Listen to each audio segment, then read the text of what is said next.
Précédemment dans Superstream. Après 2 premiers épisodes dans lesquels nous avons parlé de la saison 2 de Mercredi et de la saison 3 de Monstres, toute l'équipe de Superstream est de retour pour un nouveau numéro. Et cette fois-ci, nous vous parlons de programmes qu'on évoque assez rarement autour de cette table. Bonjour à tous, j'espère que l'on vous a manqué. Superstream est de retour pour un 3e épisode de cette saison 2 avec toujours plus de jeux et d'avis sur les programmes que nous regardons tous les jours en streaming.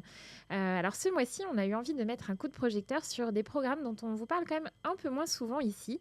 Mais c'est un genre qui va se développer de plus en plus sur les plateformes. Et avant de vous en dire plus, place à nos chroniqueurs. J'accueille ce mois-ci Juliette Heusbrock, Marc Carlin, Aubéry Mallet et Stécie Arena. Bonjour à tous.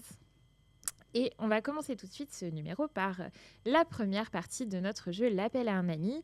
Alors Stécie, depuis la dernière fois que tu es venue nous parler de la saison 2 de Bref, il y a eu des petits changements dans Superstream, notamment dans les jeux, avec des nouvelles règles. Alors cette fois, c'est en 2 parties. La première, on va parler de programmes qui sont sortis et donc que potentiellement vous avez vus, aimés ou pas, sur les plateformes de streaming. C'est parti. Et la première catégorie, c'est une nouveauté aussi, c'est le grand mix. Alors, on a demandé à ChatGPT de mélanger le pitch de 2 programmes. Il va donc falloir retrouver les 2 programmes en question. Juste une règle, je rappelle, pour ceux qui étaient déjà la dernière fois. On attend la fin de l'énoncé, s'il vous plaît, pour proposer les 2 noms. Et un point si on a un des 2 noms, c'est ça Ah bah oui. Parce que ça me donne un indice sur l'arrivée. La pression est sur la favorite. Alors, on y va, c'est parti. Un pisteur solitaire et un enquêteur obsédé traquent une entité aussi mythique que terrifiante. Plus ils avancent, plus la frontière entre magie, folie et prédation humaine se brouille dangereusement. The Witcher. The Witcher, saison 4, effectivement, qui vient de revenir sur Netflix. On va dire le début. Un pisteur solitaire et un enquêteur obsédé traquent une entité aussi mythique que terrifiante. Le truc que tu as vu avec Marc Ruffalo, là. Task. Non. Je crois qu'on l'avait déjà eu le mois dernier en plus. Task. Ouais, c'est pas ça. L'autre partie, c'est l'enquêteur, non? Ouais, je vois pas du tout. L'enquêteur obsédé. C'est une enquête. C'est Lazarus? Non. C'est sur Netflix également. The Asset? Non. C'est peut-être un peu compliqué à trouver, je vous le donne. C'est Le Monstre de Florence, qui est sur un fait divers en Italie. Effectivement. Alors, The Witcher. Non, on veut même pas en parler. On est obligé d'en parler. Ok, d'accord. On est comme ça. Moi, j'ai vu un épisode et c'est tout. Donc, je pense que tout est dit. Moi, j'ai vu toute la saison 4. Comme on l'attendait, le remplacement de Henry Cavill par Liam Hemsworth est une catastrophe internationale. Oh, surprise. À chaque fois qu'on le voit à l'écran, vraiment, on se dit qu'ils ont chopé un mec au fond de la régie, ils lui ont mis la perruque, voilà. Donc, vraiment, ça ne marche pas du tout. Les intrigues tournent vraiment en rond au-delà de ça. Ça tourne vraiment en rond. Ciri, qui est censée être quand même la colonne vertébrale de l'histoire de The Witcher, on n'en peut plus. Elle fait tout le temps les mêmes erreurs. C'est très répétitif. Voilà, on n'en peut plus. Mais malheureusement, ça va continuer. Oui. La série a été renouvelée pour une saison 5. Et une saison 6, non? Non, heureusement, c'est la dernière. Non, la dernière? Ouais, c'est la fin. Je croyais qu'il y avait encore une saison. Mais en fait, ils auraient, une fois qu'Henry Cavill a dit qu'il partait, ils auraient dû arrêter là. Alors, next. Au sein d'une communauté fragile, tensions, secrets et faux semblants s'entremêlent. Entre rivalité et alliances improbables, chacun tente de sauver ce qui lui reste d'air ou de pouvoir. Alors, même moi qui ai la réponse, il y en a un, j'ai un peu du mal à voir, mais ok. Alors, c'est 2 programmes très très différents l'un de l'autre. Pluribus? Non. Qui sont sortis récemment? El Refugio Atomico? Non. Plus récent. Tu peux répéter, s'il te plaît? Au sein d'une communauté fragile, tensions, secrets et faux semblants s'entremêlent. Entre rivalité et alliance improbable, chacun tente de sauver ce qui lui reste d'air ou de pouvoir. Ce qui lui reste d'air? Ouais. C'est un indice, ce qui lui reste d'air? Ouais. C'est pour ça que je pensais à Refugio Atomico. Ce qui lui reste d'air est un indice. C'est pour ça que je pensais à Silo. L'un des 2 programmes. C'est quoi les plateformes? Alors, ok. Il y en a une, c'est Netflix, et l'autre, c'est Disney+. Paradise? Non. Mais non, c'est pas assez récent. Alien. Non. Holysphère. Holysphère, Ah. qui est donc la série, une nouvelle série de Ryan Murphy sur Disney+, avec Kim Kardashian, Glenn Close, Sarah Paulson. Et la deuxième, ce qui lui reste d'air, c'est une série médicale. Respira. Ah, allez. Very. Honteux. Holysphère, Stécie, je crois que tu l'as regardé. Oui, je l'ai regardé. Alors, ça et, donne quoi, Kim alors, Kardashian, dans une série de Ryan Murphy? c'est assez compliqué à défendre parce que j'ai 1 million d'arguments pour défoncer cette série. Et à la fois, je l'ai regardée jusqu'au bout. J'ai remis certains passages et j'ai un peu hâte de la suite. Ne me regarde pas comme ça, Juliette. Non, mais en fait, c'est un peu le hate-watching, quoi. C'est mauvais parce que c'est assez mal joué. Kim Kardashian, toute l'attention est assez concentrée sur elle, en vrai, sur la série. Mais elle apporte rien. C'est très lisse. Son personnage, c'est vraiment ce qu'on voit sur les réseaux sociaux ou dans sa série Keep Up with the Kardashians. C'est rien de plus. C'est un défilé de la Fashion Week. C'est elle dans sa Bentley, elle dans son grand dressing. Et tout le reste, en fait... Et pourtant, c'est une fiction. Ce n'est pas la vraie vie. C'est ça. Et c'est ça qui nous perd un peu. C'est qu'on a l'impression quand même que c'est suivre la vie fictive de cette avocate jouée par Kim Kardashian. Le reste, en fait, les intrigues font qu'on a envie un peu de suivre ces nanas qui sont un peu badass. C'est un peu The Bold Type, un peu à l'époque. Je sais pas si vous avez vu cette série. Moi, ça m'a fait penser un peu à The Bold Type ou Suits, mais en très mauvais, quoi. C'est vraiment des avocates qui essaient de défendre des cas de divorce où les femmes ont été lésées dans l'affaire, mais en fait, ça représente vraiment 5% de la série. Okay. Où on suit une affaire où il y a pas de... Elles essaient pas de creuser, il n'y a pas de scène où on voit vraiment comment elles essaient de défendre le cas. C'est juste des femmes un peu en crise de la quarantaine. Et au milieu, ils glissent des débats sur la chirurgie, et puis sur le féminisme, et puis sur l'argent. Enfin, c'est omniprésent dans la série. C'est vraiment un peu anxiogène. Et à la fois, je sais pas si je regarde parce que c'est mauvais ou si c'est parce que c'est les persos qui sont tellement exubérants qu'on a envie de les suivre. Mais c'est globalement mauvais, mal joué, pas intéressant. Et je pense qu'on peut commencer la série à n'importe quel moment. Amusez-vous si vous voulez. Vous louperez rien.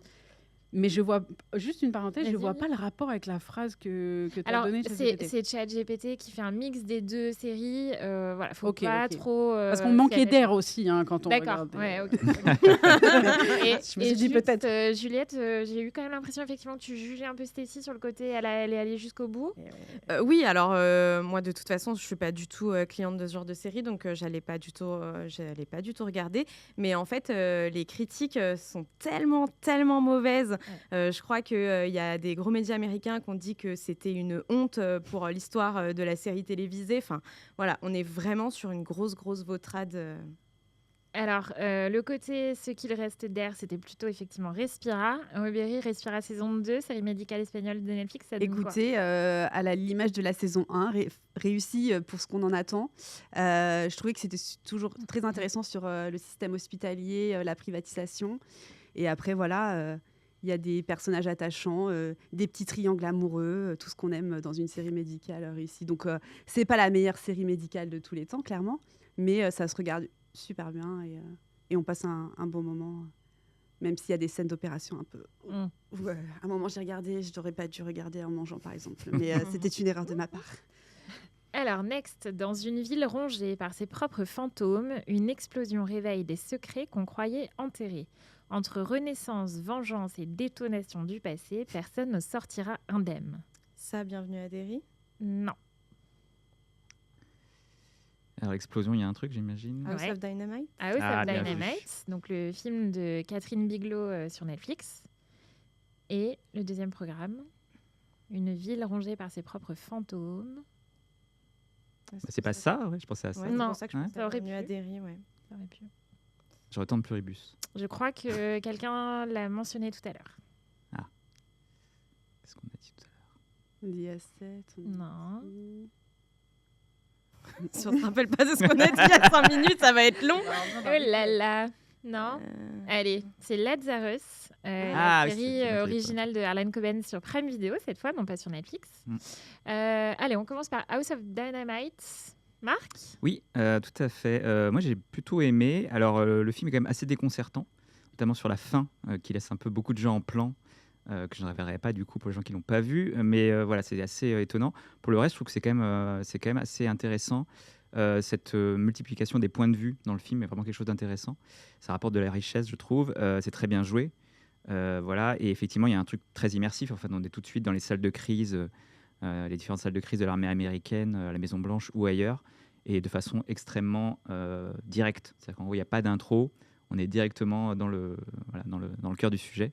Et Catherine Bigelow, c'est quand même une réalisatrice qui a vraiment, qui a vraiment un talent incroyable pour ça, quoi. Ouais. Pour rendre des choses très immersives. Donc, ouais, très intéressant. Juliette? Ouais, moi aussi, j'ai beaucoup aimé. Et effectivement, Marc disait que la fin était assez débattue. C'est vrai que quand le film s'est terminé, en fait, c'est plutôt l'absence de fin, d'ailleurs, qui est débattue, l'absence de conclusion. J'avoue que j'ai eu la même réaction, je pense, que tous les abonnés Netflix, et je me suis dit, quoi Il en manque une partie. Et en fait, quand tu te poses un peu, que tu réfléchis un peu à ce que dit le film, de ce que ça dit justement de la gestion d'une crise nucléaire et de la menace qui est réelle d'une guerre nucléaire, voilà, tu te dis que en fait, elle a bien fait de finir comme ça, puisque c'est pas la conclusion, le propos du film. Et l'idée, c'était pas de définir des rôles, mais de parler d'un contexte. Et moi, je trouve, à la réflexion, à posteriori, que c'était un très bon choix de fin, en fait. C'est dit au micro de Super Stream. Et alors, le deuxième programme, c'était Lazarus, donc qui est une série de Harlan Coben sur Prime Video. Je ne sais pas si d'autres l'ont vu autour de cette table. Ok, moi je l'ai regardé du coup, parce que je regarde beaucoup de séries d'Harlan Coben. Et bien, j'ai trouvé que c'était l'une des meilleures qu'il ait faites récemment. Est-ce que c'est le fait que ce soit pas une adaptation d'un de ses bouquins, mais là c'était une idée originale, peut-être.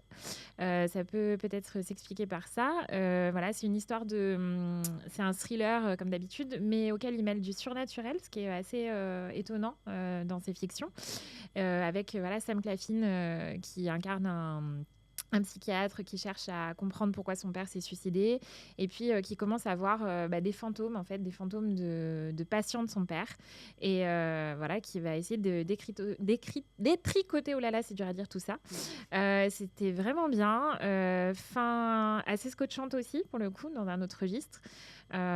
Donc j'ai l'impression qu'on en parle moins parce que peut-être que c'est sur Prime Video et pas Netflix comme les autres. Donc c'est un peu dommage, mais voilà. Et il reviendra l'année prochaine de toute façon avec d'autres nouvelles séries sur Netflix. Le 1er janvier, quand même, à peu près. 1er janvier, chaque année, quoi, en fait. Tout à fait. C'est la nouvelle tradition du nouvel. C'est ça. On aura le choix entre ça et Stranger Things, c'est ça, le 1er janvier. Alors, séquence suivante, les emojis. Ah oui. On rappelle la règle des points. 2 emojis, 2 points. Et ensuite, si on trouve à partir de 2 emojis, 2 points. Et ensuite, 1 point. Stécie, le concept est simple.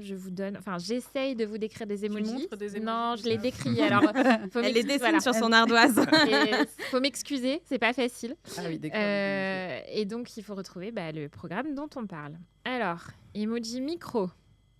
Nobody Wants This. Nouvelle école. Culte. Nobody Wants This, non ? Oh là là. Culte, j'ai entendu culte. Bravo, Culte saison 2 sur Prime Video. Cette fois-ci, c'était consacré au To Be Free. Tout à fait. Moi, j'avais adoré la saison 1 qui portait sur l'histoire de la création du Love Story. Là, l'idée, c'est un peu de revenir à la genèse de ce groupe. J'ai pas du tout adhéré à cette nouvelle saison. En fait, ce qui était super intéressant en saison 1, c'était le côté coulisses de l'industrie de la télévision, tout ça. Donc là, j'espérais avoir un côté coulisses de l'industrie musicale aussi. Mais en fait, c'est très centré sur leur personnalité à eux, mais surtout en fait sur celle de Philippe. Du coup, j'ai pas trouvé ça aussi intéressant que ce à quoi je m'attendais, parce que du coup, il y a quelque chose de très égocentré autour de ce personnage-là. L'industrie musicale, elle est représentée par ce personnage qui est incarné par Daphné Burki. Et en fait, ce qui était bien en saison 1, c'est qu'il y avait des vrais personnages. Il y avait le personnage d'Alexia Laroche-Joubert, même si elle ne s'appelait pas comme ça. Et là, en fait, c'est un faux personnage, celui de Daphné Burki. Du coup, tu as l'impression que tout est faux. Tu n'arrives pas à savoir si elle a vraiment écrit les paroles, si c'est vraiment elle qui a fait la chorégraphie, si c'est vraiment elle qui les a sortis du quartier. Du coup, tu t'y retrouves pas bien sur le côté histoire vraie, immersion. J'ai pas adhéré. Ouais, pareil, je trouve qu'effectivement, il y a des personnages qui sont quand même assez caricaturaux, celui de Grégory Montel aussi, qui joue le patron de la maison de disques. Oui, probablement, effectivement, Pascal Nègre est un peu comme ça. Mais bon, c'est quand même un peu caricatural. Pareil, le personnage qui est censé représenter Mia Fry. Du coup, bon, ok. Je sais pas, ouais, il y a plein de choses qui manquent. Et effectivement, je trouve que aussi les acteurs, c'est un peu inégal. Je trouve que l'acteur qui joue Adèle, notamment, n'est pas tout à fait au niveau. Je trouve que le personnage de Franck est plutôt intéressant. Et j'aime bien effectivement l'idée d'avoir utilisé le vrai Frank, donc qui joue un peu le mentor et le prof de boxe, je crois, du personnage. Je trouve ça assez beau. Et là, il y a quelque chose d'assez beau, effectivement, de voir le vrai Frank qui parle au Frank de fiction. Ça, c'est un truc assez émouvant. Mais pour le reste, effectivement, et puis peut-être effectivement sur Philippe, malheureusement, entre guillemets, pour Prime Video, il y a eu la série de TF1, voilà, qui a du coup, juste avant, qui du coup a peut-être coupé un peu l'herbe sous le pied, quoi. Et j'ai l'impression qu'on en parle moins de cette saison 2 qu'on en parlait pour la saison 1 sur le Loft. Effectivement, ça fait un peu pchit, quoi. Moi, je me suis demandé aussi si c'était pas parce qu'on avait moins de données en connaissance personnelle dans l'inconscient collectif, un peu de l'histoire des To Be Free et de tout ce qu'il y avait autour, versus le Loft, où moi, il y a plein de codes qui me parlaient quand je regardais la saison 1, au-delà de tout ce que tu as dit, et je suis ultra d'accord. Mais j'ai l'impression que je connaissais moins de choses et que du coup, je reconnaissais moins de choses. Donc, ça me parlait peut-être un peu moins. Du coup, moins de nostalgie. J'avais les grandes lignes, mais pas le fond du sujet. Et pourtant, c'est hyper nostalgique pour notre génération. Ouais, mais tu vois, moi, Loft Story, quand on avait parlé de Culte saison 1, moi, justement, je faisais partie des gens comme Laurence qui n'avaient pas vu Loft, puisqu'à l'époque, je regardais pas, j'avais pas le droit de regarder les divertissements à la télévision. Voilà. C'est pour ça qu'elle se cache dans une salle obscure pour parler des donc, du coup, moi, j'avais pas cet effet ref nostalgique. Enfin, moi, Loana, évidemment que je savais qui c'était, mais j'avais pas d'attachement particulier. Donc, pour moi, c'est pareil, je repartais d'une page blanche sur les To Be Free. Ouais, et puis là, juste tout ce qui est nostalgique est un peu évacué, souvent en pré-générique. Par exemple, le côté Hit Machine, que tu aurais pu un peu plus développer avec les faux Charlie et Lulu, c'était assez marrant. Voilà, tu peux plus les voir et tu les vois 3 minutes. Il y a une autre séquence, je crois, quand ils refont la sitcom qu'ils faisaient à l'époque sur TF1, les productions, ça aurait été marrant un peu de jouer avec ça, avec tout ça. C'est évacué en pré-générique. Ouais, en fait, ils avaient de quoi s'amuser. Ils ont tellement centré sur les trois garçons que du coup, ça perd un peu de sa force. Est-ce que c'est parce que Franck et Adèle ont participé de très près a priori à cette série? Peut-être que du coup ils ont influencé un peu dans ce sens-là, mais pour nous c'est moins intéressant. Mais du coup c'est ça qui est étonnant aussi, parce que le fait qu'ils aient participé, on aurait pu s'attendre à ce que ça soit peut-être plus, que ça colle plus à la réalité finalement. Ça colle à leur réalité probablement, mais il y a une réalité intime, alors que pour moi Culte c'était pas l'ambition de la série à la base. Alors prochain programme, emoji femme, emoji homme. Nobody wants this. Non, on le tente à chaque fois. Voilà, bien. Belle remontée de Marc en une seule question. Allez. Nobody wants this. C'est la technique Émilie Lopez. C'est toujours donner le même nom de programme à tout. Ça a fini forcément par marcher. Voilà. Nobody wants this, saison 2 sur Netflix. Alors, le mois dernier, dans Superstream, c'était la nouvelle saison que vous attendiez le plus. Et le soufflet est retombé aux grandes dames de Juliette. Et pas que d'ailleurs. Oui. Moi, j'avais adoré la saison 1. J'avais trouvé ça tellement frais comme rom-com, tellement drôle. Voilà, il s'amusait vraiment de ce décalage entre la nana trentenaire super exubérante qui en a pas grand-chose à faire de la religion, et puis ce très beau rabbin qui, lui, a une approche du judaïsme moderne et en même temps qui doit composer avec le fait d'être tombé amoureux d'une nana qui vraiment n'a rien à voir avec tout ça. Et là, en fait, la saison 2, c'est juste... on en parlait avec Aubéry, c'est juste un replay de la saison 1. On commence à peu près au même point, on finit au même point, et entre les deux, il ne s'est pas passé grand-chose. Et puis, ils sont un peu devenus boring, non ? En fait, quand les personnages principaux, c'est les personnages qu'on aime le plus, c'est quand même assez dommage, je trouve. Même si, en saison 1, on parle du couple Esther et Sacha, notamment, on les aimait déjà bien. Mais en fait, là, je trouve qu'ils prennent le dessus. C'est-à-dire qu'à la fin, moi, j'avais plus d'empathie avec eux que pour le couple principal. Donc, voilà, c'est un peu... C'est surtout une redite, en fait. Parce que clairement, à la fin, dans le dernier épisode, je me suis dit, non, mais en fait, ça, c'est la fin de la saison 1. En fait, pourquoi vous faites la même chose ? J'ai pas trop... du coup, je comprends pas trop l'idée. Je comprends pas trop comment on en arrive là. C'est dommage, et du coup, moi, ça me refait penser à ce que je trouve parfois quand on découvre des petits bijoux comme ça, quand on a vu la première saison de Nobody Wants This. Alors effectivement, il y a toujours cette tentation de on a adoré, donc on veut en voir plus, mais en fait c'est bien aussi de rester sur un truc qui était super, quasi parfait, et de justement pas décevoir sur la suite. Là, en fait, je pense que le défaut, c'est qu'ils ont voulu tirer sur la corde, c'est-à-dire que je pense que Nobody Wants This aurait pu faire une série en 2 très bonnes saisons. Sauf qu'en fait, je pense qu'ils voyaient plus loin parce qu'ils ont vu le succès de la saison 1, sachant que c'était une série sur laquelle Netflix ne misait pas du tout à la base. Ils n'avaient pas fait de promo, et en fait, ça a été une vraie surprise pour eux, la saison 1. Et plutôt que de se dire, on fait une saison 2 qui offre une vraie suite et une vraie conclusion, ils se sont dit, tiens, imaginons sur 3-4 saisons, ce qui fait qu'en fait, ils tirent. Et c'est Mhm. pour ça qu'on a une saison 2 qui est la répétition de la saison 1, alors qu'ils auraient dû passer à l'étape suivante, en réalité, que la showrunneuse, elle, avait en tête dès le départ, à savoir que la saison 2, elle aurait dû être consacrée à tout le cheminement de conversion de Johan. Et là, en fait, on est encore sur ces questionnements et tout. Et ça arrivera probablement en saison 3. Mais c'est bien la preuve que, encore une fois, des fois, Netflix, ils ont méchamment tendance reste sur la à... corde. Ouais, exactement. Après, voilà, on espère que la saison 3, qui du coup a déjà été commandée officiellement, justement rattrapera ça et que on va retrouver ce qu'on avait aimé dans la première. Alors, programme suivant. Emoji micro et emoji télévision. Nouvelle école. Non. Non. Mais- J'aurais non, cru. non. Ah bah là, pour moi, c'était gagné. Mais là. bel effort. Ah. Emoji cœur brisé. Hmm. Hmm. Cœur brisé, télévision. Validé? Non. Non. Emoji détective. Watson? Non. Non. Micro sur des bizarres. Emoji feu et emoji sacoche. K-pop Demon Hunter. Non. Alors là, je l'ai pas du tout. Emoji feu et sacoche. Colombo. C'est ça, l'île de Cœur la brisé, tentation, rien à voir. Miko. Emoji blabla, emoji éclair et C'est quoi ce pot pourri, Laurence? Arrête-toi là, Laurence. mais Arrête-toi c'est là. Je m'arrête. quelque chose. Alors, petite explication. Vas-y. Donc, c'était The Morning Show, saison Ah. 4. Ah, Sur le monde des médias, cœur brisé, trahison et rupture, détective car secret et enquête interne, emoji feu, emoji sacoche pour les tensions au boulot et les scandales, et Ah oui. enfin confrontation, prise de pouvoir, tout ça, tout ça. Donc c'est la saison 4 de The Morning Show qui à l'heure où nous enregistrons est en train de se terminer sur Apple TV, dans laquelle on a retrouvé Jennifer Aniston, Reese Witherspoon et on a découvert Marion Cotillard. Plus grand plaisir de Juliette. Ouais. Oh là là. Si vous écoutez mais que vous ne regardez pas la version vidéo de Superstream, vous avez manqué la tête emoji choquée Emoji de choquée. Juliette. Emoji les deux mains sur les joues. Emoji, j'aurais préféré ne pas voir ça, c'est ça. Alors, moi, Morning Show, les 2 premières saisons, je les ai trouvées excellentes. La 3e, on commençait déjà, encore une fois, à tirer sur la corde. Voilà. Là, il se passe plus grand-chose d'intéressant. Alors, en fait, chaque saison, ils essaient d'amener des nouveaux enjeux auxquels font face, justement, les grands groupes médiatiques. Cette saison, c'est l'IA, principalement.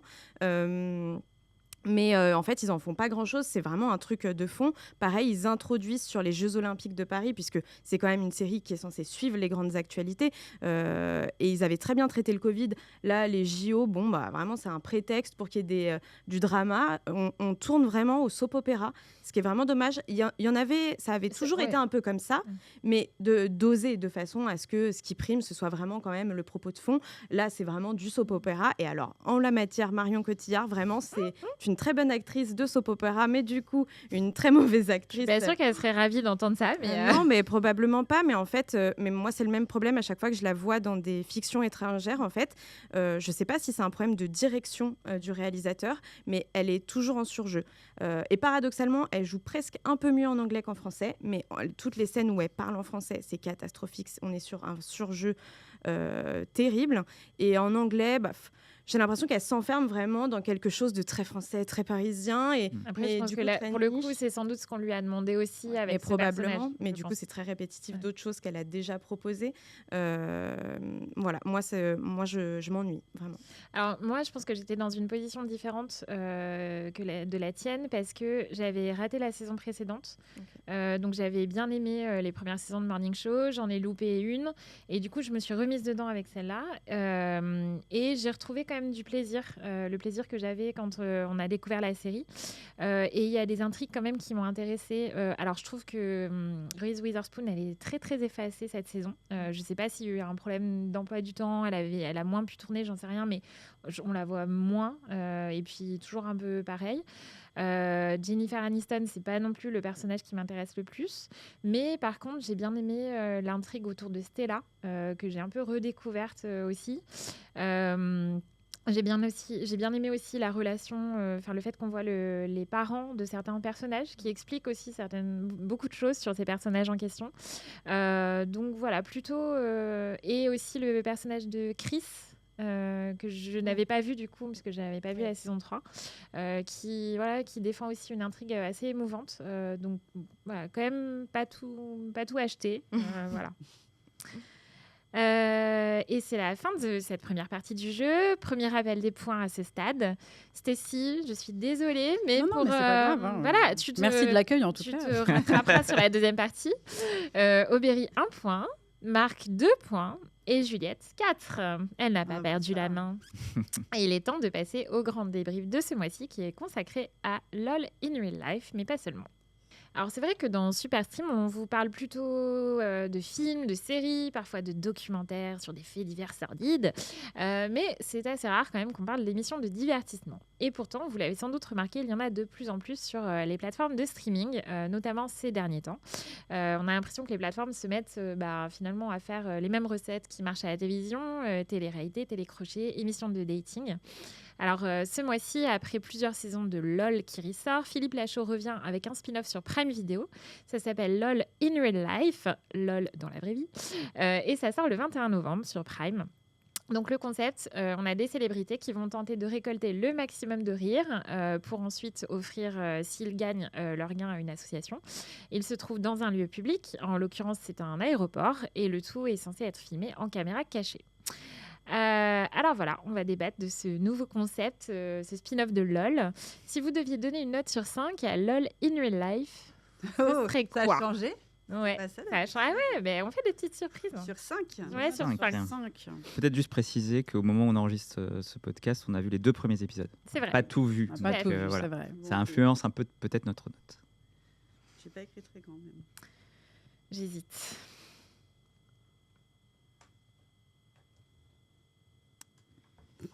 Allez, C'est vraiment l'école des fans. j'aurais dû écrire un Il y a petit des peu plus grand. révélations. Alors, qu'est-ce que ça donne? Je vois pas. On a 1,5 pour Aubery. Non, 1 juste. 1 sur 5, pardon. Ah oui, pardon. 0,5 Même le et demi, elle a sur pas 5 voulu le pour donner. Juliette. 0,25 0,25. pour Waouh. Stécie, qui était encore pire Vous que êtes Juliette. méchant, hein, en fait. Et pourtant, je misais tout sur toi, Stécie. Et Ah, 2 bah, je sur vais y aller Marc. alors. Du coup, ouais. Et ça, c'est probablement un 2 très généreux, mais bon. Voilà. C'est pour l'effort des gens confinés. moi, j'ai quand Donné même. ton Exactement. 2, Et moi, Marc. j'ai mis 1. Je vais le justifier. Allez, bon, bah, Stécie, c'est toi qui as mis la pire note. C'est toi qui commence. Alors, je précise que les 0,25 points n'ont rien à voir avec le programme. Donc, du coup, j'ai juste un peu de peine. Ah oui. Je suis très fan de ce format. Vraiment, comme j'explique. Le format LOL. Le format LOL, exactement.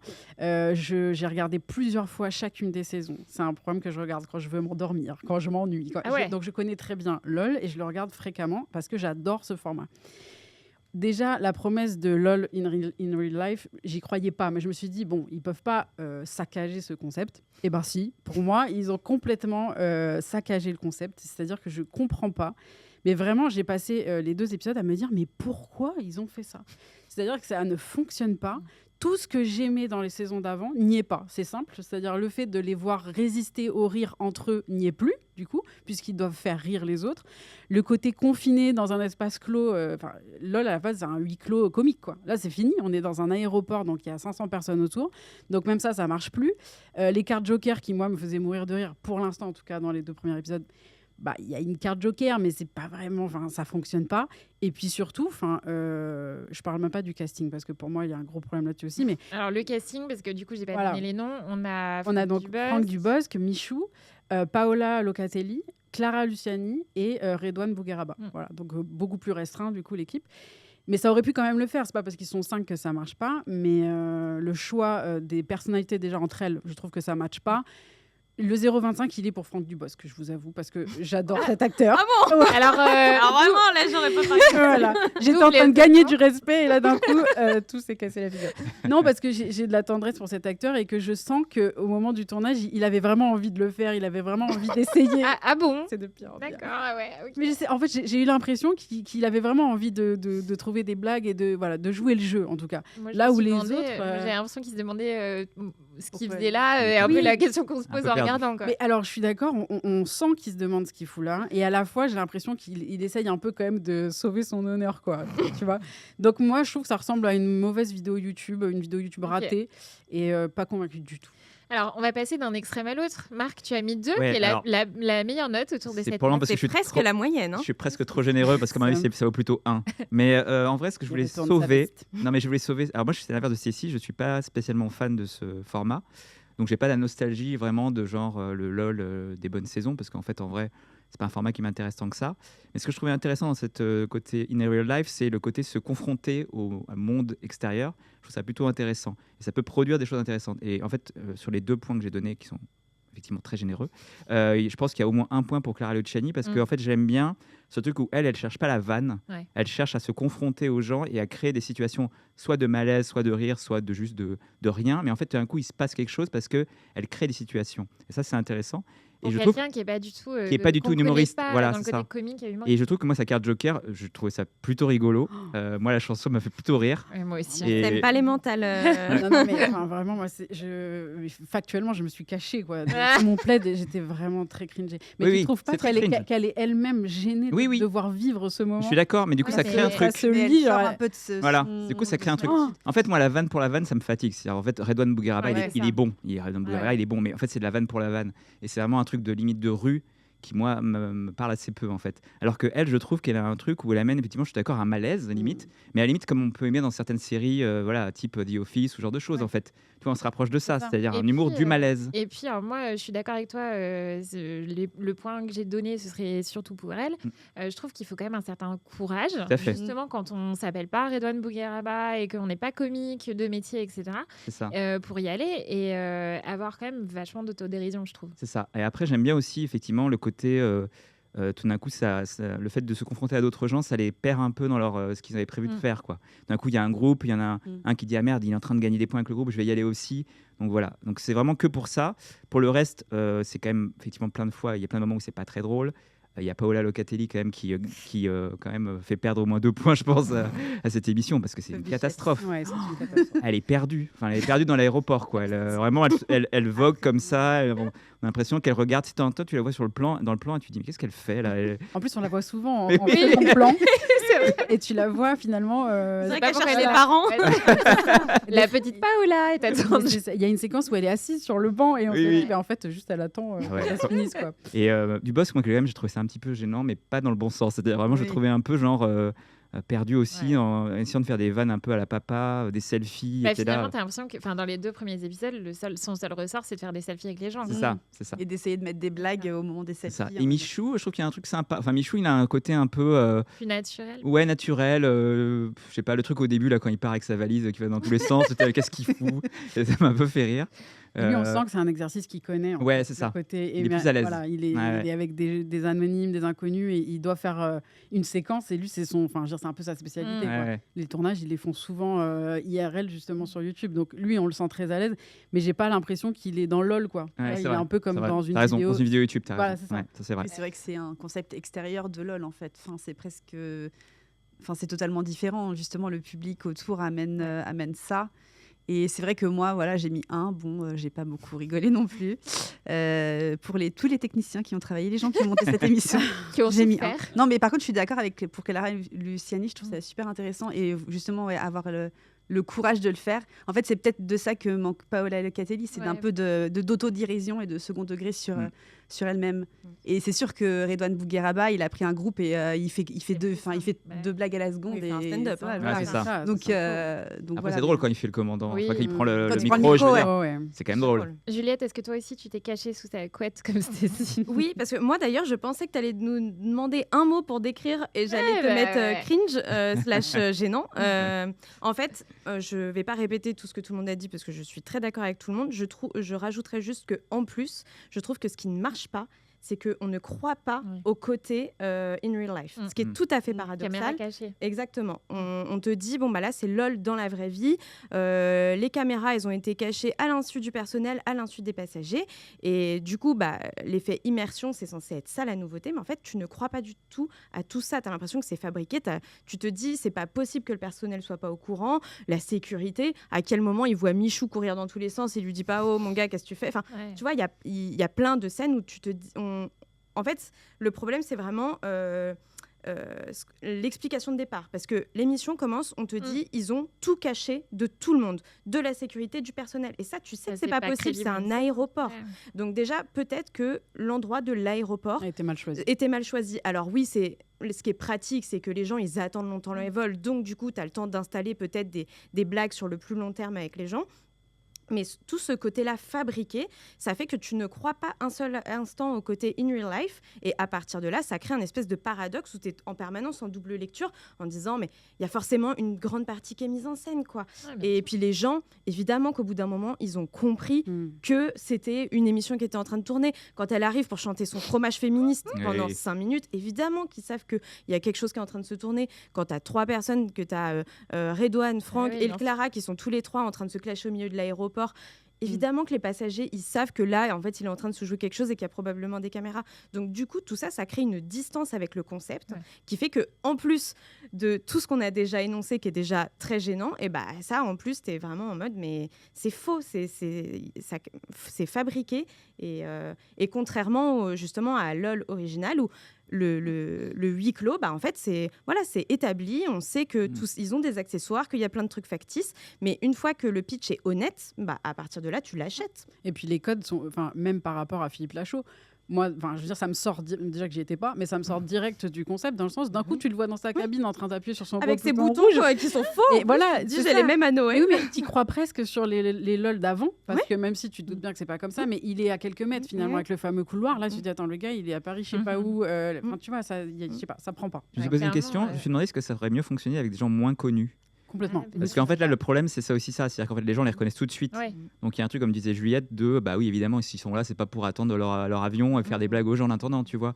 Donc, effectivement, Non, c'est ça pas marche faux. peut-être avec des gens un peu moins connus, quoi. D'accord, ouais. Où là, tout de suite, tu vois, quand Clara Luciani essaie de faire croire qu'elle s'appelle, qu'en fait, c'est Carla Bruni, Ouais, bon, oui. c'est là, ok. Bon, clairement, moi, j'ai beaucoup plus ri là en 10 minutes autour de la table avec vous qu'en regardant les 2 épisodes. Mais après ce spin-off, du coup, LOL, on a des grands fans quand même ici, notamment Stécie. Stop ou encore LOL normal. Oui, c'est ce que j'allais te demander. C'est dur de répondre parce que. Après, ils ont aussi fait beaucoup de déclinaisons. C'est aussi peut-être Ouais. pour ça qu'au bout d'un moment, ça commence à Moi, s'épuiser, quoi. alors, je pense qu'au niveau du casting sur le concept originel, il y a encore des noms qu'on peut mettre dans Ouais. cette fichue maison, quoi. Je veux dire, c'est pas possible qu'on ait fait le tour de tous les gens du PAF qui font rire ou des acteurs, etc. Ou même influenceurs, une parole catégorie. En soi, ça me dérangeait pas. C'est juste que prenez des gens drôles. Enfin, c'est quand même le concept, on doit faire rire. Donc, moi, je dirais encore, mais allez, une dernière chance, quoi. Ou avec, parce que tu disais, ils ont fait beaucoup de déclinaisons. En réalité, ils avaient juste fait Halloween et In Real Life. Moi, je suis pas contre mettre, tu vois, ils ont fait Halloween, faire un Noël, tu Un vois. Noël, ouais. Et tu vois, en fait, ça, mais moins long, avec moins d'épisodes, peut-être un cast plus resserré et où tu thématises un peu pour pas tourner en rond événementiel, sur quoi. les blagues, sur les cartes Joker, où là, ça peut vite tourner en rond. Et puis là, ça t'apporte un thème et puis diffuse ça à Noël et puis t'es content de regarder ça en famille et ça te fait marrer, quoi. C'est ça. Alors justement, Stécie, tu nous dis qu'il y a encore beaucoup de gens qui pourraient faire LOL. Vous allez reprendre votre petite ardoise. Qui aimeriez-vous voir au casting d'une nouvelle saison de LOL? Je savais que Faut cette déjà question se allait- rappeler de qui et Faut se rappeler qu'il n'a allé ou pas non. déjà fait. Ouais, c'est ça. alors est-ce que cette personne y est allée? Je ne sais pas. Je sais pas si- Moi, j'ai je pensé à pense pas. quelqu'un, mais je n'arrive pas à retrouver son nom. Ça c'est dur. Moi, je suis pas sûr que cette personne l'ait déjà fait ou pas, mais je vais quand même noter. Ouais, c'est vous, ce me que direz, j'ai vous me fait. direz. Moi c'est pareil, Marc. Je crois pas, mais je suis pas sûre. Ah, sinon, j'en ai un deuxième. Sinon. Non, il n'a pas fait. Ouf. C'est Gérard Darmon qui l'a fait. Oui. Ça je savais. Bon, moi, ça marche pas, il l'a déjà fait. Ah, mais toi, tu peux vérifier. peux- Et du coup, c'était une bonne idée, Laurence. C'était une bonne idée. Tu pensais à qui? Je pensais à Alexandre Kominaki. Ah oui. Ah. Dernière saison, ouais. C'était une bonne idée. Enfin, Allez, on grande retourne les petites ardoises. Voilà.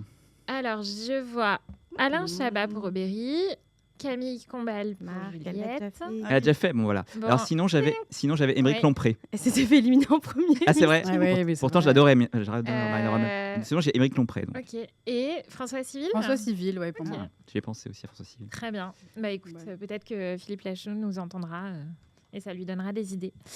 Comme on le disait, on voit de plus en plus d'émissions de divertissement sur les plateformes. Alors, on vous a déjà parlé récemment de Pour le meilleur et à l'aveugle sur Netflix. On a eu aussi Nouvelle École qui est revenue aussi sur Netflix. Il y a eu un 100% physique, une compétition de sport spéciale Asie. Le Squid Game, le défi, qui est une déclinaison en émission de divertissement de la série. Vous, ce serait quoi vous en regardez beaucoup. C'est quoi le meilleur, votre programme préféré? Je crois qu'il y a une nouvelle école par là, non? Hein? On n'écrit pas sur l'ardoise. Vous pouvez écrire sur l'ardoise si ça vous fait le plaisir. Allez, on écrit sur l'ardoise. Bah, du coup, moi, je regarde un, donc ça va être très rapide. T'as dit donc Alors, ça peut être d'autres que j'ai pas cités. on compte LOL dedans ou pas? On peut compter LOL, si vous voulez. Pas moi, du coup. Il y a aussi Harry Potter et les sorciers de la pâtisserie, par exemple, c'est sur HBO Max. Ah oui. C'était si tu... j'en non, avais j'ai un cru que autre tu avais que écrit en vous tout connaissez petit. pas. Ok. Je vais en mettre un autre en bonus. C'est quoi ce crossover, là, Juliette, que tu nous fais? Ah oui, mais elle en met deux, elle, en fait. Non, c'est un C'est un un nouveau feat. concept que j'aimerais proposer à Netflix. Allez, on retourne. On est comme ça autour de ouais. Superstream. Alors, J'ai quand même... donc Juliette, vas-y, dis-nous tout. Oui, donc moi j'ai pris mes deux divertissements de plateforme préférés et j'aimerais que Netflix en fasse un mix. Juliette c'est Love Laroche-Joubert nous propose. C'est Love is Blind, donc pour la version française, Pour le meilleur et à l'aveugle. Ouais. Fit Nouvelle École, donc j'aimerais que... J'ai un peu du mal à voir à quoi ça va Mais ressembler. si, Laurence, en fait, les battles, c'est du date. Tu vois, ce serait une émission de rencontre, mais que avec des gens du... Non, en fait, c'est bancal. Ça ne marche pas du tout. Non, ça ne marche Fais pas du rejeter. tout. Ok. Mais je n'arrive pas à choisir. D'accord, mais Mes deux d'accord, préférés. non, mais dans 10 ans, tu tiendras tel quelque chose. Ok, Oui, peut-être. Très bien. Aubery. Alors moi, j'ai mis deux aussi. Non, mais on arrête de. ok. Désolée, c'est l'Asie, je sais. Le Choc des Tocs. Mais qu'est-ce que c'est que Émission, le choc des tocs émission culinaire sud-coréenne qui revient pour une saison 2 en décembre. Le principe, très rapidement, c'est 20 chefs qui sont reconnus, étoilés ou non, qui s'opposent à 20 chefs inconnus. Et voilà, du coup, c'est des épreuves culinaires assez impressionnantes, super bien montées, super addictifs. Et le deuxième, est-ce que vous connaissez Terrace House? Non. Oui, De parce nom. que tu nous en parles Ouais. tous les jours. Voilà. Non, désolée. C'est une télé-réalité japonaise qui est terminée, où en gros des gens allaient dans une maison avec des projets professionnels. Bon, ils étaient tous célibataires, ça n'avait rien à voir. Et du coup, voilà, ils pouvaient partir de la maison. Enfin, c'était vraiment un truc... ils n'étaient pas enfermés. Et ça s'est terminé, malheureusement. Ok. Mais c'était assez intéressant et un peu un choc des cultures quand on regarde un peu la télé-réalité française. Ouais. Par exemple, ils mettent 24 semaines à se dire « Est-ce que tu veux être ma copine ?» Mhm. Ok, mais c'était un peu Comme fascinant. coréenne, quoi. Voilà. Un petit On a choisi le même, je crois. Alors, C'est le Stécie et même. Marc. Squid Game, le Squid défi. Game, ouais. Alors, qu'est-ce qu'on aime dans Squid Game, le défi? Vas-y, Stécie. Alors moi, là, j'ai noté Squid Game pour la dernière saison. Je ne Ok. sais pas si, Ouais. si c'est forcément le sens de ta question.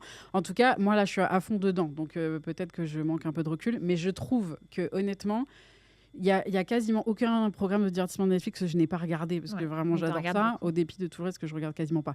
Mais je trouve que, honnêtement, en termes de télé-réalité, je trouve que c'est ce qui se fait de mieux. Mais surtout en termes de montage. J'ai jamais vu une télé-réalité aussi bien montée pour tenir en haleine un téléspectateur autant sur les intrigues que sur les jeux.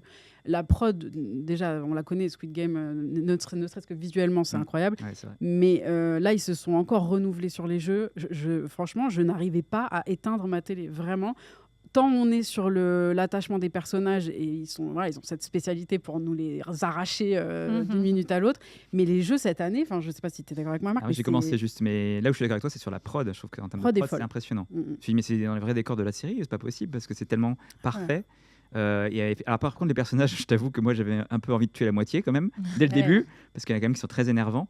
Mais du coup, ça crée effectivement un attachement ou une haine, mais en tout cas, ça crée quelque chose Un lien. avec les personnages, Mm. un lien. Et du coup, moi, souvent, dans les émissions de télé-réalité et émissions de divertissement en général, où je suis pas très client, souvent, je m'en fous. C'est-à-dire qu'en fait, les personnages ne m'intéressent pas, je m'attache pas. Voilà, je préfère m'intéresser aux personnages de fiction. Et là, en l'occurrence, ce que je trouve assez fort, c'est qu'en ayant regardé juste un épisode hier, j'étais là genre ah mais lui c'est bon, je l'ai repéré, lui je l'aime pas, lui je l'aime bien, les jumeaux ils sont malins et tout. Enfin, tu vois, il y a un truc ça, et je me suis dit bon bah donc c'est que c'est plutôt bien foutu. Et en termes visuels et en termes de montage, je suis d'accord avec toi, c'est quand même très bien foutu. En fait, c'est un jeu à la base. Bon, déjà, il y a l'enjeu qui est énorme parce que c'est quand même énormément d'argent. Mais au milieu de tout ça, en fait, les liens qui tissent entre candidats, je dis personnages, en fait, je me trahis Ouais. moi-même parce que Oui. c'est des candidats, c'est pas tant des personnages, mais comment dire, ils racontent des histoires au sein même du jeu qui font qu'en fait, on est avec eux. Donc, on n'a pas envie qu'ils perdent ou on a envie qu'ils perdent. Notamment, je glisse un petit coup de gueule autour de cette table. Il y a un candidat de Squid Game qui a juste gagné 4 millions de dollars un mois avant le tournage. Donc, bon, j'étais scandalisée de le voir au casting. Bref. Mais voilà, on est hyper attaché au personnage, qui fait que du coup, les jeux, en fait, on tremble, quoi. On n'a pas envie qu'ils partent et ils sont éliminés d'un moment à l'autre. Et encore une fois, visuellement, c'est vraiment une claque pour le coup. Et on a juste évoqué tout à l'heure brièvement avec ta brillante idée de crossover qui n'arrivera jamais. Nouvelle école. Nouvelle école, la nouvelle saison, ça donne quoi? Écoute, c'est vraiment pas mal. En fait, quand ils ont annoncé que Aya Nakamura ne reviendrait pas pour être jurée de la saison 4, on s'est tous un peu dit... Mais qui est-ce qu'ils vont bien pouvoir mettre après? Parce qu'en termes de notoriété, là, je ne vois pas. Et donc, ils ont été assez malins, même si c'était casse-gueule sur le papier. C'était de garder donc, SCH et SDM et de les mettre en battle. Donc, chacun constitue son équipe. Et ensuite, on reprend quand même globalement les grandes épreuves de Nouvelle École pour pas totalement perdre les repères. Sauf que, voilà, c'est les équipes qui s'affrontent. Moi, j'aime bien, en fait, parce que déjà, je trouve que SCH et SDM, c'est des très bons mentors. Très bienveillants, mais en même temps qui sont capables de rentrer dans l'art de leurs équipes, puis surtout qui ont vraiment de la répartie, donc ça fonctionne très bien en termes de divertissement. Ils mâchent pas leurs mots, même entre eux. Donc ça, c'est super. Et surtout, ce qui pouvait être parfois redondant dans les dernières saisons de Nouvelle École, c'était le côté compétition individuelle entre les candidats, qui avait tendance un peu à se tracher, à se clasher. Et puis ça, c'était marrant les premières saisons. Et puis au bout d'un moment, c'était un peu redondant. Et en fait, là, le fait de les avoir mis en équipe, ça crée du collectif. Et ça marche vraiment super bien. Notamment pour ceux qui regardent sur l'épreuve des cyphers. Honnêtement, ça marche beaucoup mieux que sur les saisons précédentes, qui sont ces morceaux qui font ensemble. Donc moi, je trouve que vraiment, ça marche bien. Il y a un côté... Là-dessus, c'est comme si Netflix avait un peu regardé ce qui se passait du côté de la Starac, mais en fait, il y a un côté un peu plus bienveillant, parce que la Starac, justement, la nouvelle version de la Starac, c'est pas moins de télé-réalité, mais plus le côté on est bienveillant, tous on s'aime, tout ça. Et donc là, sans non plus tomber dans la caricature, parce que c'est quand même, ça marcherait pas sur Nouvelle École, mais ils ont amené un côté plus collectif et plus humain, amical entre les candidats, qui en fait marche bien et qui te donne encore plus envie de les suivre, de les soutenir et tu vois, d'avoir... C'était si convaincu du coup par Nouvelle École? Complètement. Je suis complètement d'accord avec ce que vient de dire Juliette. Juste, je veux rajouter quelque chose sur le côté bienveillant justement des candidats entre eux. Est-ce que tu trouves pas que sur l'épreuve des battles, le fait qu'ils soient tous ensemble en train de copiner sur un canapé, à se motiver entre eux et qu'après ils vont s'affronter, à se défoncer sur l'épreuve, moi j'ai trouvé que c'était du coup, là on poussait un peu trop loin le côté collectif, tu vois ce que je veux dire? Ouais, je suis d'accord et je trouve que même dans les battles en elles-mêmes, du coup elles sont moins hardcore que les saisons précédentes. On sentait qu'ils n'avaient pas envie d'aller trop loin. Exactement. Et c'est vrai que sur les saisons précédentes, les battles c'était toujours un peu l'épreuve charnière où quand tu regardes que tu es le téléspectateur, tu es moitié dans la gênance parce qu'il y a souvent des ratés ou des punchlines où tu es genre non, il a pas osé. Et en même temps, c'est ça que t'attends. Et en fait, c'est vrai que là, du coup, c'est de la battle gentillette. Et du coup, cette épreuve-là en particulier marche un peu moins bien. Je pense que c'est pour ça qu'ils ont fait revenir Aya sur cette épreuve-là, puisque comme sur les saisons précédentes, ils prennent des invités pour les accompagner sur chaque épreuve. Et je pense que c'était un peu pour illuminer aussi ce truc-là. C'est une épreuve où souvent, c'est un plaisir un peu coupable, mais ils s'attaquent sur le physique, ils vont chercher un peu sur les réseaux que font les parents, où est-ce qu'ils ont grandi, ils taclent les chaussures, enfin des trucs horribles quoi, que personne ne fait. Et là, j'étais un peu déçue parce que je me suis dit, les gars, vous avez pas osé, je pense, parce que vous vous entendez en fait tous trop bien, quoi. Donc, petit bémol là-dessus, mais sinon très réussi. Bon, en tout cas, on l'a compris, quand on aime les émissions de divertissement, il n'y a pas que la télé. On peut aujourd'hui aller sur quasiment toutes les plateformes et on trouve son bonheur. C'est une tendance qui est a priori pas près de s'arrêter. Je sais que Netflix développe, je crois, une compétition de cuisine. Là, ils viennent d'annoncer, basée sur le jeu vidéo Overcooked, notamment. Voilà, donc il y aura plein de nouveautés. Ouais, c'était si ça te parle. Overcooked, c'est le jeu où on doit cuisiner très vite et faire en coopération. C'est génial. Donc voilà, on va voir ce que ça donne en version émission sur Netflix. Et puis, ils n'ont pas annoncé aussi où c'est une fiction, le Cluedo? Non, ça, je crois que c'est de la C'est la fiction. fiction, ok. Il me semble que c'est une série, mais je suis pas sûre à 100%. Et puis, dans les émissions qu'on aime bien, on avait parlé l'année dernière des Loups-garous. Et ben, la saison 2 arrive à partir du 5 décembre sur Canal+. Donc là aussi, je pense que ça va donner des étincelles. Je sais que les candidats l'année dernière, on avait beaucoup C'est aimé. vrai. Ouais, c'est une bonne surprise cette émission quand même. Moi, je m'attendais pas à grand-chose. Et j'étais bien pris dans la mécanique du jeu. Et je trouve qu'en termes de production, on parlait de prod pour Squid Game, le défi. Là aussi, c'était une très belle prod en fait. Je trouvais que c'était très réussi. Et voilà, on verra. À voir ce que ça donne. Voilà, avec toujours Panayotis et Fari qui vont faire des petites interventions. Et Mister V à la voix off. Et on va passer à la deuxième partie du jeu Lavel un ami. Cette fois-ci, on va passer aux questions d'actualité. Pas de panique, Stécie. Et pour cette deuxième partie du jeu, on commence avec mon préféré, les titres alternatifs. Ah. Alors, Stécie, ça va, tu te souviens? Oui, je me souviens. Ok, bon. Alors, Idol Exorcist. Ça, bienvenue à Derry. Non. Ah, celui-là, je pensais que vous l'auriez direct. Idol Exorcist. Idol. K-pop Demon Hunter. Oui, Ah voilà. oui, bien sûr. Ah, mais donc on est enfin. plus sur du récent là. Non, mais Alors, c'est les si, annonces, c'est Les les infos. actus, donc annonce. Pourquoi K-pop Demon Hunters? Parce que la suite Arriverait arriverait. en 2029. Donc tous les enfants qui l'ont saigné 2029. auront 70 ans environ. Ah, Il faut du temps. Alors le premier film a mis 10 ans à être développé. Donc, Bon, là, ils vont pas mettre 10 ans. Voilà, quand même. mais ce qui peut peut-être aussi expliquer la durée. Mais oui, personnellement, assez surprise qu'ils aient toujours pas officiellement annoncé un Ouais. deuxième volet. Le film est sorti en juin. Il a fait un carton énorme. On a renouvelé des séries pour beaucoup moins que ça. Donc voilà, donc Netflix n'a toujours pas confirmé, donc c'est toujours en attente.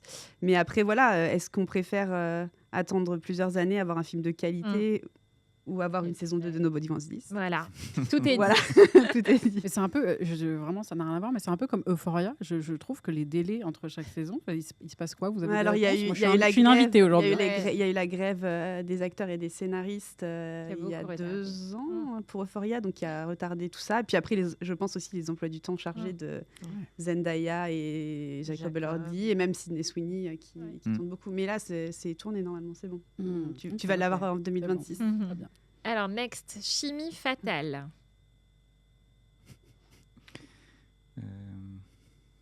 Chimie fatale. Ah, pas Breaking Bad.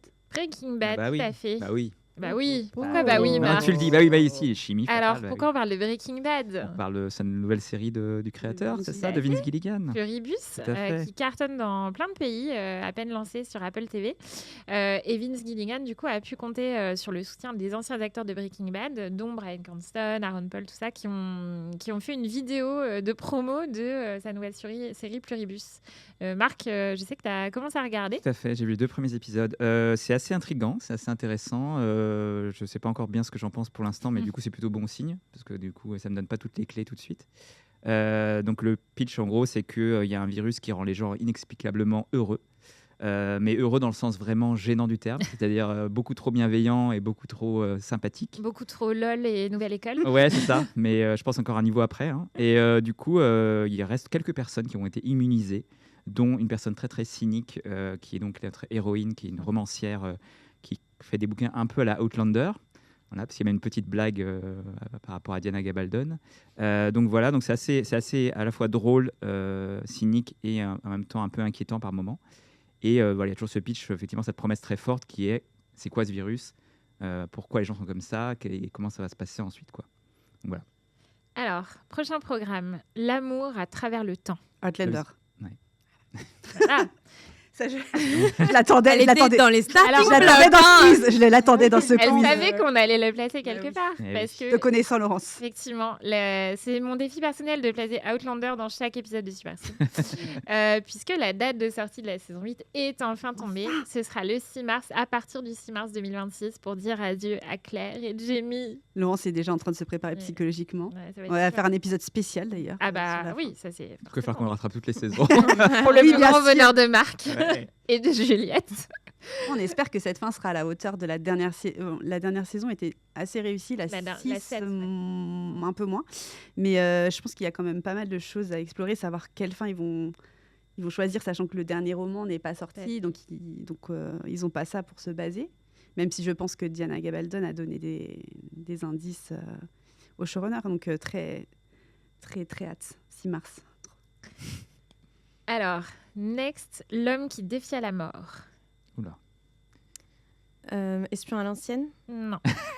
Je vois l'idée, mais Ouais, qu'il tu est vois dans l'idée. une maison de retraite, mais non. L'homme qui défiait la mort. Oui. Next fait partie de l'intitulé. Non. ou pas Non, pardon. L'homme Ça, qui c'était défia un- la mort. C'est C'était un la faux ami. transition. Bien. L'homme qui défiait la mort. Une nouvelle série ou vieille série? Tu peux donner un indice. J'ai pas dit que c'était une série. Un film. Film. À couteau tiré. Non. Autre alternative de titre, Création interdite. Frankenstein. Frankenstein, Ah, j'aurais pu l'avoir. qui est numéro 1 des films anglophones dans le monde sur Netflix, avec 29,1 millions de visionnages en quelques jours seulement, et des effets spéciaux assez bluffants, je crois, pour notamment 42 prothèses pour transformer Jacob et Lordy, dont on parlait tout à l'heure, en Frankenstein. Personne l'a vu du coup là pour le moment. Pas encore, Ouais. parce que c'est ce qu'on Encore disait avec Marc hier. Il fait 2h30, donc Ouais. j'ai Ouais. besoin de prendre mon élan Ouais. avant de le lancer. Pareil. Et on enchaîne avec la catégorie suivante, qui sont les ressemblances. Ah, la fameuse. Alors, La catégorie préférée Je de connais tout pas. le monde. on cherche donc Stacy, un acteur américain qui ressemble, toujours selon ChatGPT, à John Hamm, Matthew McConaughey et Brad Pitt. Ah, c'est un mix de. C'est un mix. Mathieu Rhys. Non. Mathieu McConaughey.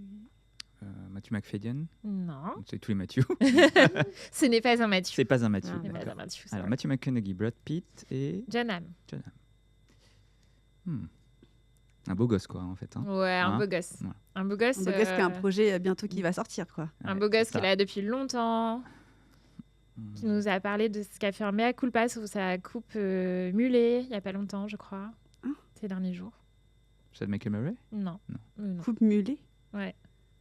Je- Enfin, sa coupe mulet de il y a Ouais, longtemps. ouais, j'ai compris, j'ai compris. Est-ce qu'il sera à l'affiche d'une série, d'un Il film sera bientôt à l'affiche d'un film film. dérivé d'une série. Et je vous donne tout là. Attends, laisse-nous réfléchir 5 minutes. Attends. Film dérivé d'une série, je suis encore plus perdue. Moi, la coupe mulet, là, ça m'a perdu.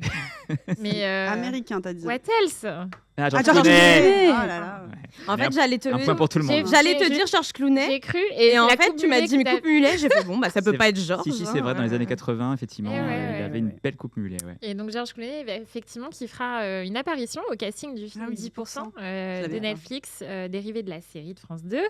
Ça m'a fait rire parce que le mois dernier, quand on a parlé du film 10% dans Superstream, Juliette, tu nous as dit, quand je t'ai parlé des premiers noms qui tombaient, qui étaient, je crois, Laetitia Casta, Vincent Mackel, et tu nous as dit, ouais, j'aurais préféré Brad Pitt. Bon, ça va, t'es pas tombé loin. Ah bah, et puis c'est pas dit George qu'ils viennent pas, Clooney. hein, en C'est pas fait. dit qu'il y a- il y a Brad ta Pitt, famille, c'est pas, c'est c'est pas- pas, c'est si pas tu- fini, en fait. Tu écoutes Superstream. Et il y a aussi un remake américain de 10% qui vient d'être annoncé. Il y avait eu un remake anglais, Indien. un remake indien, je crois. Et voilà, le remake américain n'avait pas encore été fait, donc c'est pour bientôt. La régie pensait à me rajouter ce point, parce que je pense Oui. que ce sera le seul. Alors, alors On le Cécile, donne avec Vous générosité. pouvez me le donner, s'il vous il plaît. te reste une dernière chance de te... Allez, je m'accroche. Allez. Un acteur américain qui ressemble à George Clooney, selon ChatGPT, même élégance posée et charisme calme. À Pierce Brosnan, même allure sophistiquée et regard sérieux. Daniel Craig. Et à Kevin Costner, ce n'est pas Daniel J'allais Craig. dire Daniel Ah bah ouais. Craig aussi. Ah, ouais. c'est Même bien. énergie de patriarche, solide et réfléchi. Oula. Hmm. Kevin Costner. Non, du coup, Ah, pardon, c'est il Kevin est dans la Costner. liste. Pardon, Ouais.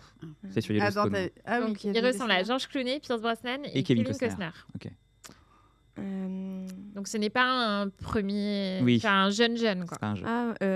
le mari de Calista Flockhart. je sais Ah, pas. Harrison Ford. Harrison Ford, non. C'était pas mal. Ça aurait pu. DiCaprio Non plus. Un peu plus âgé. Plus je pense. âgé que Ouais. DiCaprio. Ouais. Est-ce que Juliette a parlé de sa série il y a pas Non. longtemps Non. J'allais dire Ted Danson, sinon. Je cherche. C'est une série qui n'est pas une série originale de plateforme de streaming, mais qui est dispo sur des plateformes de streaming. Oh, si tu triches en plus. Il y a tout. en Attends, streaming. t'as On n'est dit pas George sur- Clooney, Kevin Costner et... Et Pierce Brosnan. Hmm. C'est quelqu'un qui vient de reprendre son rôle très récemment dans une série qu'il avait quittée. Mais Non, On a plus de Stécie cerveau. n'aura pas de... Alors, je vois sur que la régie t'a quand même rajouté un point Merci de la beaucoup. participation. Non, il elle a a pas. repris Non, son bah, rôle je dans vous le une donne, alors. série. Ouais, vas-y. Alors, c'est Mark Harmon qui a interprété Gibbs dans NCIS. Voilà. Enfin, Georges Clooney, il Écoute, est un c'est peu plus Chad vieux quand Michael. Ça m'a même. mis sur la mauvaise piste, effectivement. Et qui donc effectivement a repris son rôle très brièvement dans un épisode spécial de crossover entre NCIS et le préquel NCIS Origins. J'espérais vraiment qu'on l'ait celui-là. Écoute, moi Si vous ne l'avez pas, j'ai je foi dois- en vous. J'ai foi en vous. Allez, les points. Petit rappel des points. Donc Stécie, 1 point pour la participation. Voilà, c'est pour l'honneur. Et petite surprise de last minute, Marc, 3 Ouais, points. ouais, je Donc sais. voilà, Aubéry est belle remonté. remontée de Aubéry avec 4 Pas points. suffisamment, je pense. Et Juliette, encore et toujours au sommet de la gloire, 5 points. Voilà, décidément. Juliette qui lève les épaules. Non, mais j'ai eu un petit coup de chaud quand Aubéry elle nous a lâché Outlander, Breaking Bad. J'ai fait... Et On t'invitera plus. passe à Dommage. l'une des autres nouveautés, Stécie, de cette saison 2 de Superstream. C'est l'heure de la question secrète. Alors, voilà, je vous pose une question. Vous allez nous répondre. On va être sur la...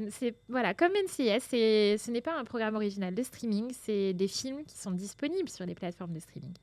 Robert Pattinson et Jennifer Lawrence, qui sont tous les deux à l'affiche du film Die My Love, ils ont récemment eu l'occasion d'évoquer leur carrière respective pendant la promo du film. Donc, carrière respective, Twilight pour Robert Pattinson, Hunger Games pour Jennifer Lawrence, qui a d'ailleurs dit qu'elle avait auditionné à l'époque pour jouer Bella dans Twilight. Je vous pose donc la même question que Robert Pattinson a posée à Jennifer Lawrence. Quelle saga est la plus cool, Twilight ou Hunger Games? Non, mais. Waouh. Il lui a Oh là posé là. cette question. Ouais. J'ai le droit de répondre aucune des deux. Moi, je. Mais du coup, moi, je trouve que tout est dans le cool. Parce Je que vais les mettre. il aurait dit, genre, quelle est votre saga préférée? J'aurais pas répondu la même, je pense. Mais la plus cool. Allez. Après. Il y en a qui seront surpris de ma réponse. Alors, Allez. Allez. donc, Twilight. nous Qui est. avons Ah, 3 heureusement- Twilight et 2 3 Hunger Games. Twilight C'est Hunger pour Games. Stécie, Victoire Aubéry pour et Twilight. Juliette, et Hunger Games pour Marc et moi. Ouais. Même si mon cœur va à Twilight. Mais comme je viens de le dire, si on réfléchit en termes de plus cool, je pense que Hunger Games Pourquoi est tu Bah plus oui. cool penses que Pourquoi c'est pas Twilight. cool, Twilight? Bah, je sais pas, c'est... Je Un peu pense corny, non? Ouais, C'était cool à un l'époque, peu tu vois. Et puis Hunger Games, ça a peut-être mieux vieilli que Twilight. Ah, bah, ça, c'est. Non. Oui, c'est. Oui. Non, moi, je suis pas pense. sûre. Franchement, Et je pense que sur la durée, il y aura plus longtemps un effet nostalgie de Twilight qu'il n'y en aura de Hunger Games. Mais regarde, il y a eu des préquels de Hunger Games. Il n'y a pas eu encore de préquels et de séquels de Mais Twilight. attends. Hein. Ils sont pas en train de faire une série ou un truc. Non, je crois que... Ah, le truc animé, là, Midnight Sun Il y a animé quelque chose qui sur se prépare. Netflix. Ouais. Je sais. Tes Et- rêves et la réalité, là, Ouais. je pense. Franchement, j'ai adoré Twilight. Je les ai tous lus, relus, je les ai tous vus, revus. Mais ça fait quand même des années que je les ai pas vus et j'ai un peu peur de m'y relancer. Moi, je pense que tu peux revoir les 3 premiers. Ouais. Et après, par contre, Oui, il faut le s'arrêter dernier. à partir du moment où il y a le... Après, Le la bébé question, c'était Gate, la saga la plus cool. Oui, c'est ça. C'est ça. La plus Parce que cool. alors, je vais changer mon vote. Ouais. Non, mais tu Ah. vois, Et alors, je m'explique. Parce qu'en fait, finalement, Hunger Games, le mot cool m'inspire ça. un peu pop culture, Bah, finalement. tu vois. Et l'impact de Hunger Ouais. Games sur la pop culture est énorme. Ne serait-ce que sur YouTube, le nombre de concepts qui sont nés après l'arrivée d'Hunger Games. Je rappelle que le projet Terminal de Michou, qui a été quand même diffusé dans les salles de cinéma et inspiré d'Hunger Games, et tout un autre tas de Tu m'as perdu. projets YouTube. Voilà, non, mais juste pour dire que le côté cool qui se rattache selon moi à la pop culture, Ouais. et Hunger Games, C'est vrai. ça joue. Hein. Même s'il Voilà. faut aussi rappeler que Hunger Games était déjà inspiré, mais pas vraiment dit, de Battle Royale, Oui. le Bah film oui, japonais, où on avait déjà cette idée de gens qui vont s'entretuer, etc. Et alors, Mais ouais. à C'est la vrai. question, du coup, Jennifer Lawrence elle a répondu, c'était est-ce que c'est plus cool Hunger Games que Twilight? Et elle a répondu non. Voilà. Et il y avait un polygraphe dans l'interview et donc ça a déclenché le polygraphe. Et si vous êtes nostalgique, la saga Hunger Games est disponible donc sur Prime Video et les 2 premiers sont également disponibles en ce moment sur TF1+. Et Robert Pattinson, vous pouvez le retrouver au casting du film Mickey 17, Mickey 17, Tout à fait. sur Canal+. Voilà. Film de Bong Joon-ho, justement, Ouais. Exactement. réalisateur de Parasite, et très bon film d'ailleurs. Et que va-t-on regarder dans les prochaines semaines? C'est la question qu'on se pose dans cette dernière partie de Superstream.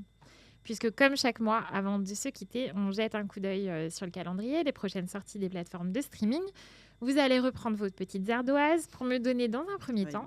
Ouais, désolée Stécie, on est comme ça ici. Je suis La ravie. nouveauté que vous attendez le plus parmi Jay Kelly, le 20 novembre sur Netflix, le film de Noah Baumbach avec George Clooney sur un acteur de cinéma qui se lance dans un voyage introspectif. Traqué, le 3 décembre sur Apple TV, série française, thriller de Cédric Angers avec Benoît Magimel et Mélanie Laurent, sur un groupe d'amis chasseurs qui se retrouvent pris pour cible après un accident de chasse. The Abundance, le 4 décembre sur Netflix, une série western avec Lena Headey et Gillian Anderson par le créateur de Sons of Anarchy. Et enfin, Dis-le-moi tout bas, le 12 décembre sur Prime Video. Je connais déjà la réponse d'Auvergne. Après À Contresens, le nouveau film espagnol adapté d'un roman de la même autrice, Mercedes Ron, avec encore une fois un triangle amoureux. Donc la nouveauté que vous attendez le plus pour les semaines qui viennent. Mais je voudrais dire que tu n'as pas donné dans la liste la nouveauté que j'attends le plus en décembre. Mais je pourrais peut-être le dire après. Oui. Suspense. J'ai pas honte du tout de mettre cette réponse. Non, mais faut assumer, Désolée les faut assumer. cinéphiles. Alors nous avons Eh ben on a pas mal de choses. Ouais, Nous avons tout dit en fait. Jay Kelly pour Marc et moi-même, Traqué pour Stacy, The Abundance pour Juliette et Dis-le-moi Touma, Dimelo Barreto. Melo Barrito. Robéry. C'est Allez, la- vas-y, Aubéry. Non, mais Pourquoi je sais donc pas. Mais Des si, mais- histoires d'amour, Assume un peu. des ados. Ils avaient l'air de savoir, eux, pourquoi. C'est bien, non? Non, mais moi, je suis Bah, toujours bon public pour ce genre Mais faut de assumer programme. ses goûts, c'est très bien. C'est un film de Noël ou pas? C'est un film. Non, ce n'est pas un Non, film de c'est Noël. un film young adults, triangle amoureux, Je deux pense. frères. Ce qui me fait dire que tu n'as pas proposé un Noël chez les Jonas Brothers dans les nouveautés qu'on attendait le Ne me dis pas, Marc, que c'était celui-là que tu attendais Non, le c'était plus. pas celui-là. Voilà, d'accord, j'ai eu peur. Juliette, ça aurait été ton choix, du coup. Absolument, mais Bien comme sûr. tu ne me l'as pas laissé, Voilà. ce sera The Abundance. Déjà parce que tu m'as dit Gillian Anderson Ouais. et que si tu me dis Gillian Anderson, je suis déjà à moitié vendue à la Sur ton cause. canapé. Voilà. Ensuite, tu m'as dit les créateurs de Sons of Anarchy. Alors, western, moi, je suis vraiment pas fan à la base. Le truc, c'est que tout ce petit monde-là, pour moi, c'est gage de qualité. Donc, honnêtement, vraie curiosité. Justement, alors que je n'aime pas le western. Donc, Très bien. Alors, Stécie, Traqué. Alors, très pauvre, mes arguments, tu vas voir. Tu as dit Benoît Magimel et Oui. Mélanie Laurent. Voilà. D'accord. Ce sont deux Gage acteurs de actrices qualité. que j'adore. Donc, gage de qualité, tout à Ok. fait. Très bien. Allez, Marc, Jay Kelly. Jay Kelly, pareil pour les noms aussi. Noah Baumbach, réalisateur qui a fait des très bons films, notamment Frances A avec Greta Gerwig. George Clooney au casting, et je crois qu'il y a un casting, alors je ne me rappelle plus de tous les noms, mais il y a vraiment beaucoup de monde. Vraiment un très beau casting, donc c'est assez intéressant. Les films sur les acteurs ou les films sur le cinéma, moi ça me plaît toujours. Mais le film que j'aurais aimé que tu cites, Alors, que tu dis-moi. n'as pas cité et que Juliette a déjà vu d'ailleurs, c'est parce que je pense que c'est dans la prochaine séquence. voilà probablement, mais c'est À couteau tiré 3. Mais Voilà. spoiler. Spoiler, mais celui-là je l'attends vraiment beaucoup parce que j'aime bien la saga. D'accord. Et, Mais j'avais dit nouveauté. Vous n'avez pas bien écouté l'énoncé de la Là, question. c'est les Ah, les suites. nouveaux Eh ouais, films. voilà. Faut suivre. Pardon. Tu peux l'écrire tout de suite Donc- pour le prochain. Donc je peux l'écrire, C'est voilà. dans le Voilà. prochain. Donc, même question justement pour les nouvelles saisons ou fais les la transition. retours. Tu fous en l'air le Exactement, conducteur, c'est beau.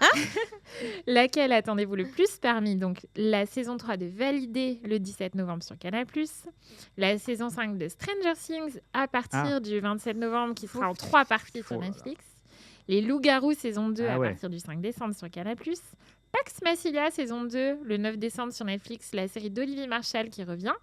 Et effectivement, À couteau tiré 3. Donc, je crois que je connais déjà C'est bon, je- l'une des réponses. je Le reste 12 décembre cohérent. sur Netflix avec Daniel Craig. Il y a quand même du lourd là. Ouais, il y a Hein. trop de, Ouais. il y a trop de choses. Bah, la fin d'année s'annonce assez chargée. Tu n'as pas C'était cité plus pauvre Emily in sur- Paris. Ouais. J'aurais J'allais pu le dire, citer franchement, c'est Emily in Paris, effectivement. Allez, on rajoute Emily in Paris. Non, mais bah je pense que c'est pas la peine. C'est pas la peine. Allez. Et bah du coup, je reste sur À couteau tiré 3. Alors, donc, 2 À couteau tiré pour Juliette et Marc. J'ai mis Stranger Things saison 5, Aubéry et moi-même. Et Loup-garou pour Stacy. Mais à égalité avec À couteau tiré 3 quand même. Ok, bon, bah alors allez-y, on parlait d'À couteau tiré. Donc, Juliette, du coup. Oui, après, je n'en divulgacherai pas trop, parce que sinon, je vais me retrouver au tribunal face à Netflix. Et tu n'as pas envie de te retrouver au tribunal Non, face à pas du Netflix. tout. surtout si tu veux leur proposer ton super concept de crossover. Absolument, Nouvelle ça école serait Love vraiment, is Blind, je le ça serait rappelle. vraiment dommage de le gâcher. Non, je dirais juste que moi, je l'attendais beaucoup parce que j'avais adoré le premier opus. J'avais pas beaucoup aimé le second, que je trouvais Ok. vraiment... Enfin voilà, j'avais l'impression que c'était un film qu'ils avaient fait sous LSD. Et au début, c'était un peu marrant. Et puis, sauf qu'en fait, le film, il dure 2h40. Donc, à la fin, c'était vraiment, vraiment trop. Voilà. Et donc... sur ce 3e opus. J'étais très contente d'y revenir. Et voilà, et c'est tout, je crois, ce que je peux dire. Et donc, Marc, tu en attends beaucoup aussi. Moi, j'en attends beaucoup. Alors moi, le 2, je suis d'accord, était beaucoup moins bien tenu que le premier. Effectivement, ça partait en vrille, mais j'aimais bien ça aussi. Il y avait un côté où Ryan Johnson s'autorisait des trucs où tu te disais, mais qu'est-ce qui se passe en fait? Et c'est assez rare de voir ça dans les films aujourd'hui. Et le casting était super. Il y avait un espèce de duel dans le film entre Daniel Craig et Edward Norton qui jouait une espèce de Elon Musk, effectivement un peu sous LSD, qui était quand même très drôle. Et il y avait des personnages complètement ou en couleur comme ils savent les écrire. Donc ouais, moi j'attends le 3 et puis je crois que a priori c'est plutôt pas mauvais. Donc voilà, je spoil pas trop, mais des gens m'ont dit que peut-être c'est pas mal. Non mais on en reparlera peut-être au prochain Super Stream. Probablement. Stécie, tu restes sur les émissions de divertissement. Oui, voilà, on dévie pas. Voilà, moi, c'est mes premiers amours, en tout cas, à la télé. Donc, Loup-garou. Après, je suis pas une grande fan non plus de ce concept-là. Mais je sais que je vais regarder, donc je l'attends quand même. Je l'attends tout court, peut-être pas avec impatience, mais en tout cas, j'aime bien quand la télé est bien produite. Ouais. Donc, Mais c'est ça qui m'attire sur ces divertissements-là. C'est que c'est beau à voir, c'est loin d'être cheap. Et je trouve que quand même sur ce programme-là, le casting est souvent très cool. Là, je connais pas grand monde, je crois, sur le nouveau casting. Mais oui, je regarderai. Voilà, je regarderai ça a renouvelé un peu le genre aussi. Ça a renouvelé le genre, tout à fait. Aubery, Stranger Things. Il est temps déjà. Je suis pas sûre de me souvenir de la fin de la saison 4, pour être honnête, tellement ça fait des années qu'on l'a vu.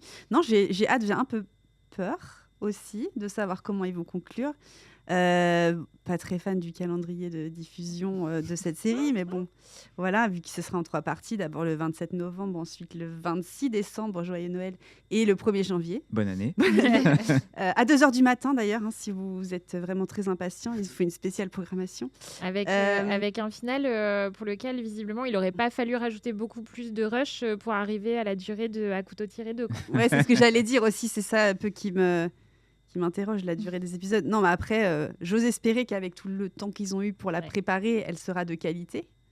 Ce serait vraiment dommage de louper la sortie, parce que je trouve que c'est une série qui est quand même, dans son ensemble, assez réussie. Et donc voilà, très hâte de voir ça. Nous n'avons pas l'honneur de les avoir vus pour le moment. Mais ouais... hâte de savoir quelle fin ils ont réservé à la série, puisqu'ils savaient que c'était la fin. Donc, normalement, il ne devrait pas y avoir de soucis sur ce côté-là. Ouais, puis ils ont eu un peu les coups des franches, a priori, en termes de liberté, de budget. Enfin, voilà, ils ont un peu... Après, ça n'a pas empêché certaines séries de se casser la gueule sur la fin, comme Game of Thrones, par exemple. Tu as raison, c'est peut-être pas forcément un bon signe. Mais voilà. Mais je trouve que c'est une des séries, alors il faudrait la revoir dans l'ensemble pour vraiment revoir dans le détail, parce qu'effectivement, il y a beaucoup de temps qui a passé. Mais je pense que dans l'ensemble, c'est quand même une série qui a vraiment tenu la route depuis le début.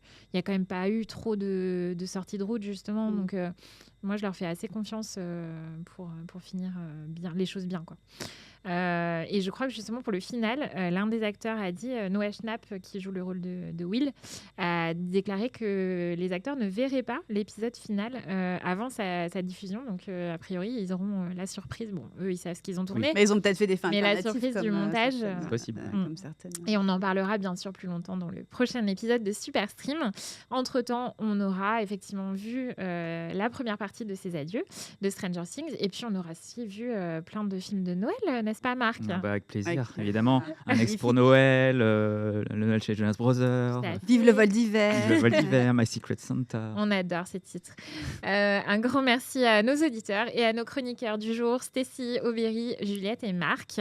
Merci d'avoir répondu présent. Je vous donne rendez-vous à tous en décembre pour un prochain numéro. Et d'ici là, n'hésitez pas à nous envoyer vos commentaires et à parler de Super Stream autour de vous. Salut.